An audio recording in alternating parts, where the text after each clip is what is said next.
ဒီနေ့တော့ကမ္ဘာဗလာပွဲစဉ်နဲ့ပွဲသုံးသက်ပေးပါမယ်။ Ivory Coast ပွဲစဉ်ရဲ့ပါရာဂွေးပွဲစဉ်ရဲ့အဲ့ပွဲစဉ်ရဲ့ကိုကျွန်တော်သုံးသက်ပေးမှာပဲဖြစ်ပါတယ်။ Ivory Coast ပွဲစဉ်ကိုကျွန်တော် channel မှာတင်ပေးတော့မှာဖြစ်ပါတယ်။စိတ်ဝင်စားရဲဆိုတော့ကျွန်တော်လက်ရှိ TikTok account message ပို့လိုက်ပါ။ပြီးတဲ့အခါမှာကျွန်တော်ဒီပါရာဂွေးပွဲစဉ်ကိုကျွန်တော်လက်ရှိ TikTok အညီကိုတွေကိုတင်ဆက်ပေးတော့မှာပဲဖြစ်ပါတယ်။ဆိုတော့ပါရာဂွေးနဲ့ Australia ဒီပွဲစဉ်ကိုမသုံးသက်ပေးခင်မှာမနေ့ကကျွန်တော်ညီကိုတွေအဆင်ပြေကြရမလား။ကျွန်တော် TikTok မှာတော့အဆင်ပြေသွားခဲ့တယ်။ဆိုတော့လက်ရှိပါရာဂွေးနဲ့ Australia ပွဲစဉ်ကိုကျွန်တော်သုံးသပ်ပေးပါမယ်။ပါရာဂွေးနဲ့ Australia ကျွန်တော်ပါရာဂွေးကိုကြိုက်ပါတယ်။ဒါကတော့ကျွန်တော်မနီးရလိုမျိုးပဲ Brazil ကိုကျွန်တော်သုံးသပ်ပေးလိုမျိုးပဲဒီနေ့ပွဲစဉ်မှာထပ်ပြီးသုံးသပ်ပေးသွားမှာပါ။ညီကိုတွေအမြင်နဲ့ထပ်တူကြလိမ့်မယ်လို့ကျွန်တော်အနေနဲ့ထင်ပါတယ်။ဘာလို့လဲဆိုတော့ညီကိုတွေအမြင်တိုင်းကိုပဲကျွန်တော်သုံးသပ်ပေးထားပါ။ကျွန်တော်အများကြီးမတွေးထားပါဘူး။ပါရာဂွေးနဲ့ Australia ကျွန်တော် team play style ကိုတွားကြည့်မယ်ဆိုရင်ပါရာဂွေးကိုကျွန်တော်ကြိုက်ပါတယ်။ပါရာဂွေး team play style ပို့ပြီးတော့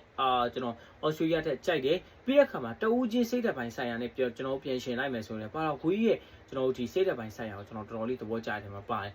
ပြောမယ်ဆိုဗျာဒီနေ့ပွဲစဉ်ကဒီနှစ်တင်းလုံးကတော့ကျွန်တော်ဒီမပြုတ်တော့ဘူးဗျာဒါပေမဲ့လည်းပဲအစင်းနဲ့3နဲ့ရွေးချယ်အောင်မယ်အစင်းနဲ့3နဲ့မှာလက်ရှိ6ကွာချချက်အရာကျွန်တော်ပါတော့ခွေးကအော်စတြေးလျအောက်ရောက်နေအစစ်3ညမှာရက်တည်နေတယ်ဒီနေ့ပွဲစဉ်မှာတည်ကြသွားမယ်ဆိုရင်လည်းအစစ်3ညမှာနောက်စစ်ထက်ကန်ရလိမ့်မယ်ဆိုတော့ဒီနေ့ပွဲစဉ်မှာဒါအကိအစင်ပြေတဲ့အတင်ပေါ့ပြောမယ်ဆိုရင်ဗျာပါတော့ခွေးကအစင်ပြေမှအစင်းနဲ့ရောက်တော့မှာဗျာမဟုတ်ရင်အစင်ပြေမှာမဟုတ်တော့ဘူးဆိုတော့လက်ရှိမှာလည်းပါရာဂွေးအနေနဲ့ဒီပြောမယ်ဆိုရင်ဗျာလက်ရှိကန်နေတဲ့နေရာကလည်းသူတို့ရဲ့အိမ်ကွင်းလိုမျိုးပဲကျွန်တော်ပြောချင်တဲ့သဘောသဘာဝကလက်ရှိအေရှားမှာကန်နေဆိုရင်ဗျာဩစတြေးလျအနေနဲ့ဘယ်မှာပဲတွားကန်ဗီယက်နမ်မှာပဲကန်ဂျပန်မှာပဲကန်ဩစတြေးလျအနေနဲ့ကန်မယ်ဆိုဒါသူတို့ရဲ့အိမ်ကွင်းလိုမျိုးပဲဘာလို့ဆိုသူတို့အာရှတိုက်မှာဆိုဒါသူတို့အိမ်ကွင်းလိုမျိုးပဲဒီလားအာရှပြည်သက်တွေအများကြီးနဲ့အဲ့လိုပုံစံမျိုးပဲလက်ရှိပါရာဂွေးအနေနဲ့လက်ရှိကန်နေရတဲ့အနေထားကလည်းသူတို့ရဲ့အိမ်ကွင်းလိုမျိုးပဲကန်ရမှာဆိုတော့